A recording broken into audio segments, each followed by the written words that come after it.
Good afternoon. My name is Roger Williams, and I'm talking to you here from the Bay Area. And I live in the city. I live in San Francisco. And I'm a principal of a consulting company called Franklin Laboratory. And we are doing a project called Congruent Light.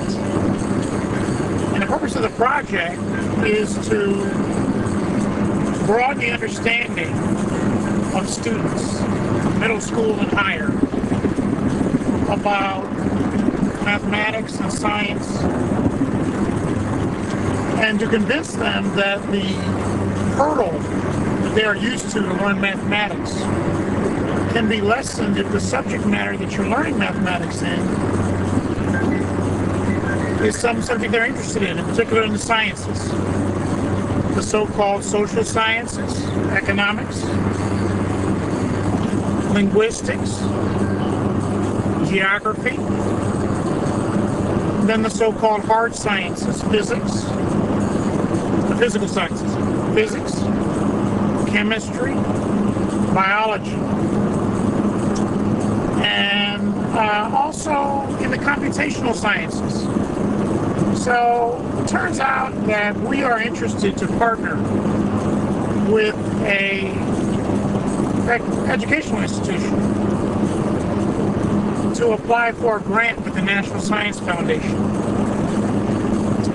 in their ITEST program, which is to attempt to show middle and high school students about mathematics. Actually, it's called STEM, Science Technical Education, in mathematics, sciences, and IT. And so we're using a very advanced current technology that can be brought to bear and delivered to the educational environment in such a way that the teachers with a very short training can learn to use the environment, and then the students can have access to this environment, and it's very quick to show them things that can be done in the social sciences where you're really learning math, but it's in the environment of the social sciences, or where you're learning astronomy, but it's in the environment of mathematics. The environment is astronomy, but you're learning mathematics.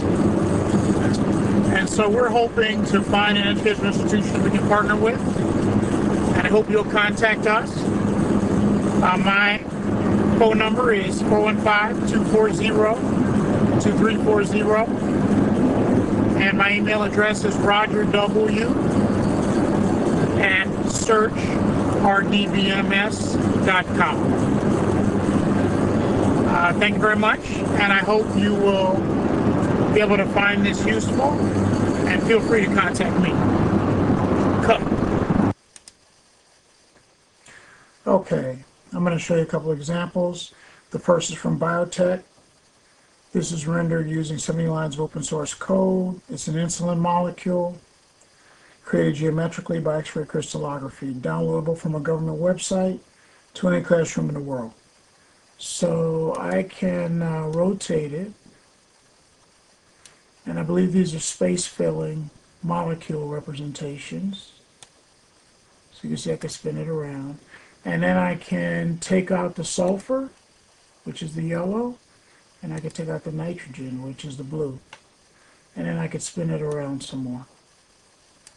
So you see how it works. Now this example is geometry and computer art. And basically these spheres are at the intersection points, the vertices of several platonic solids, including icosahedron, dodecahedron, icosahedron, and rhombic tricontrahedron. I can't pronounce that one.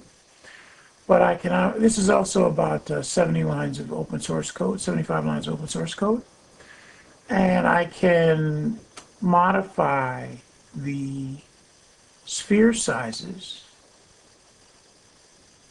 as you can see, the radii of the spheres. And then I can also change the radial distance of the geometric solid,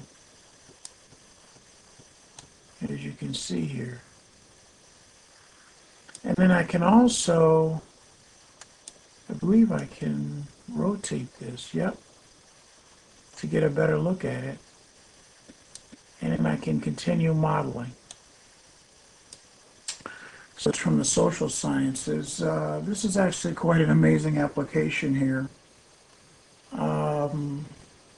Basically, you see a world map, and it has tooltips initially.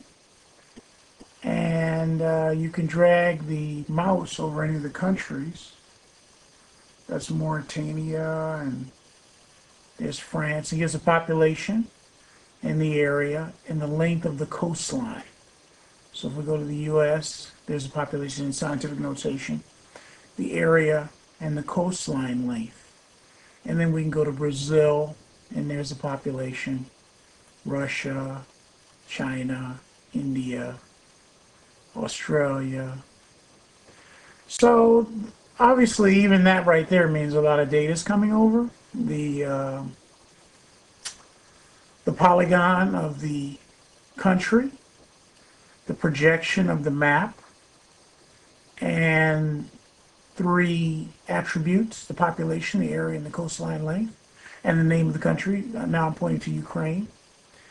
So I said this is an amazing application because in addition to this, if we look here at the parameters, we can see that in red is the population. So we indicate the top 3, I think it's 3 or 4, or maybe I think it's the top 10 countries ranked by population in red. Now China is also there, but China is also big, I believe, in area. So it looks like we have red and green here, areas in green. And in blue is a coastline length. So Canada has a very long coastline, even though it's very low in population. And you can see that here is now a picture of the world in a different projection. And what's amazing, to me at least, is that the tooltips still work. Okay, but what I can do is I can pick any of these attributes. Look at all these attributes. Let's try land area for crops. So I change green to land area for crops. And now United States, where it reports the land area for crops, is brown. So I guess it's high in population. So it's just interesting, this application. Colors, geography, politics, data. Here, look at this. You can put it in table form, the last 10 items, the top 10 items.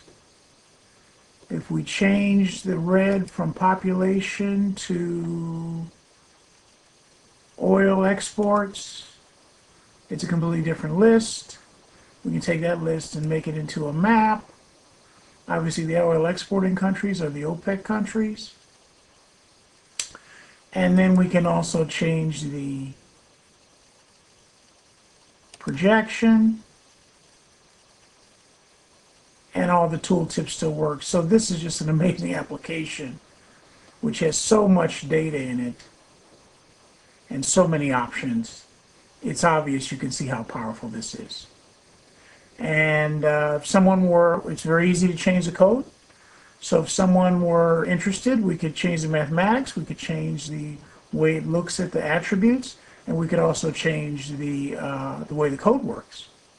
So to learn math, to learn social sciences, to learn IT, this would be an excellent example to start with. And that's the third example for today.